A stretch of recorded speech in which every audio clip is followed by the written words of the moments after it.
अब आते हैं हम शेप टूल की तरफ।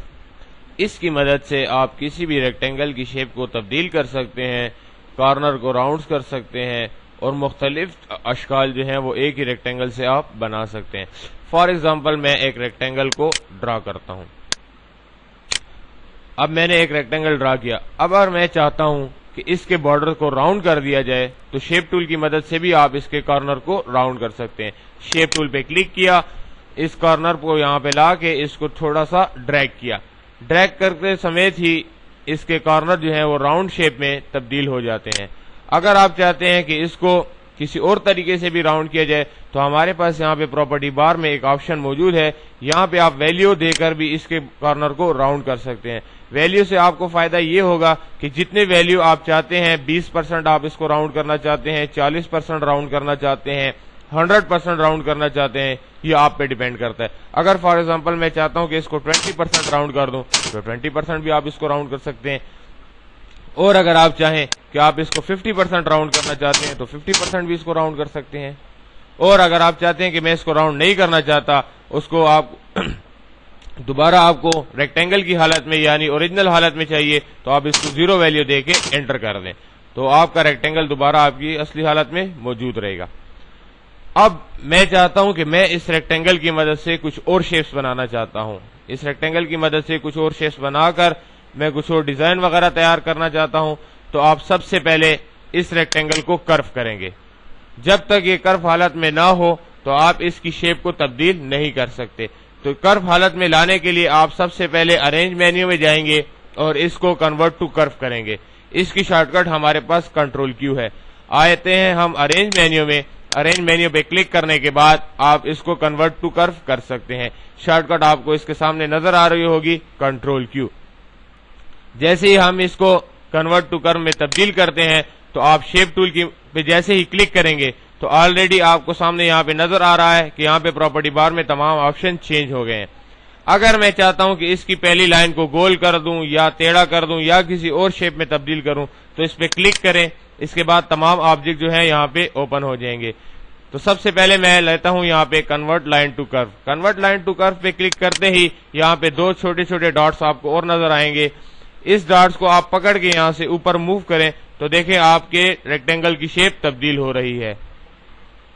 अगर आप इसको ऊपर ले जाना चाहते हैं या नीचे को ले जाना चाहते हैं या दाएं ले जाना चाहते हैं, बाएं ले जाना चाहते हैं, जहां भी ले जाना चाहते हैं, ये आपकी मर्जी।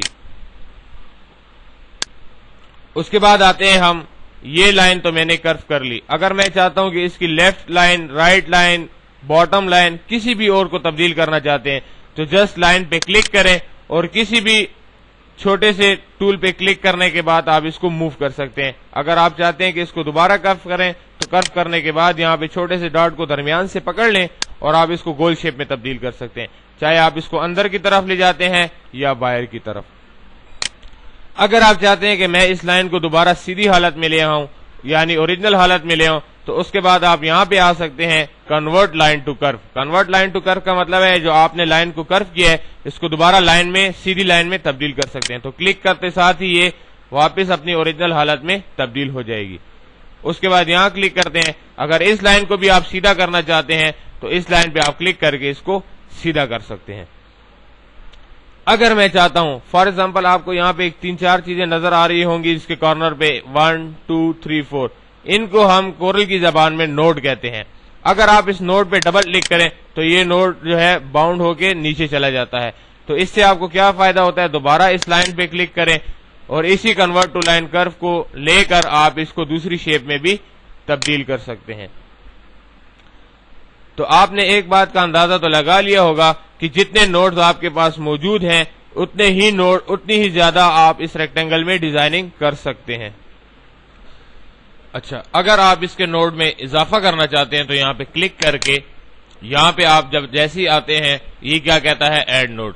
ऐड नोड का मतलब है नोड्स को ऐड करना यानी उसमें जमा करना, इजाफा करना। क्लिक करें, दोबारा क्लिक करें, जितनी दफा आप क्लिक करेंगे इसके नोड में इजाफा होता रहेगा। अगर आप चाहते हैं reverse curve direction, reverse curve direction का मतलब ये है कि ये उल्टा काम करे। अगर आप यहाँ पे आप नोड बनाना शुरू करेंगे तो इसके ऑपोजिट साइड पे नोड बनना शुरू हो जाएंगे। अगर आप दोबारा इसको रिवर्स डायरेक्शन करेंगे तो दूसरी साइड पे भी नोड बनना शुरू हो जाएंगे। तो जितने ज्यादा नोड होंगे उतनी ही ज्यादा आप इसमें चेंजेस कर सकेंगे। अब एक एक नोड को आप पकड़ के मूव कर सकते हैं। ये देखिए,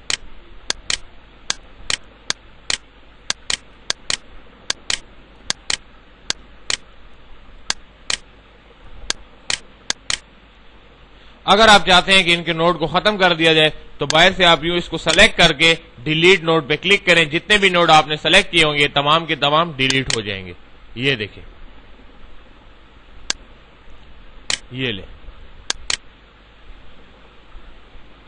अगर आप चाहते हैं कि इस नोड को यहां पे नोड डालना चाहें या इस नोड को आगे पीछे ले जाना चाहें तो मूव करके आप इसको ले जा सकते हैं।